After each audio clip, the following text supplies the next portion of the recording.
আসসালামু আলাইকুম সম্মানিত গাইস, সবাইকে জানাচ্ছি নতুন বছরের শুভেচ্ছা ও অভিনন্দন। শুভ নববর্ষর। এই মুহূর্তে আমি আছি আলতাপন্নেসা খেলার মাঠে। এই মাঠে দেখেন ধর্ম বর্ণ সকল ধরনের মানুষ যার যেভাবে সাজার ইচ্ছা সেভাবে সেজে এই মাঠে চতুর্দিকে ঘুরতেছে। তো এই মুহূর্তে দেখুন আমি যে সনের ঘরের পাশে আমি দাঁড়া রয়েছি। এটা সনের ঘর, অনেক দিন পরে দেখলাম, আগে দেখছি এই ঘর সেই ঘর সনের ঘর। তো এক ভাই এ সনের ঘর দলের পক্ষ থেকে সাজিয়ে নিয়ে আসছে। আবার ফির ওই পাশে লাঙ্গল জোয়াল ঘোড়ার গাড়ি গরুর গাড়ি, এই যে এই চাষা পলি নিয়ে আসছে, মাছ ধরার জন্য সাজিয়েছে, মই নিয়ে আসছে এবং বুন্দি। এই বুন্দিগুলো আগে ছিল, আগে বুন্দি পেছে আগুন ধরে নিয়ে চলে যেত। যাওয়ার পরে এই আগুন সারাদিন থাকতো।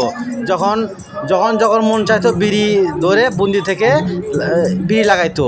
সেই সিস্টেম করে বুন্দি পেছে নিয়ে আসছে। দেখুন এই যে ভাই এই শেয়ার ধরাচ্ছে চাচা, এই যে এই সিস্টেম। আসলে বুন্দি আমরা ভুলেই গেছি, এই বুন্দির কথা ভুলেই গেছি আমরা, এখন আর নেই। এখন ম্যাচ এসে বুন্দি ভুলে গেছি। এই যে মাতল নিয়ে আসছে এক চাচাই, দেখুন এই যে কাশি এবং বুন্দি। আগের যুগের মানুষগুলো এইভাবে বুন্দি বেছে কাঁচি ঝুলিয়ে নিয়ে যেত, তাই ওইভাবে দেখানোর চেষ্টা করছে। এই যে এই ভাই পালকি নিয়ে আসতেছে, দেখুন এই যে পালকি। আগের যুগে নতুন বিয়ে শাদী হইতো, তখন এই যে পালকি করে কন্যাকে নিয়ে আসতো। এই সেই পালকি দেখুন, এই যে এই সেম পালকি। আসলে এখানে যেভাবে পারছে ওইভাবে দেখানোর চেষ্টা করছে। ভিডিওটি ভালো লাগলে শেয়ার করে দেবেন।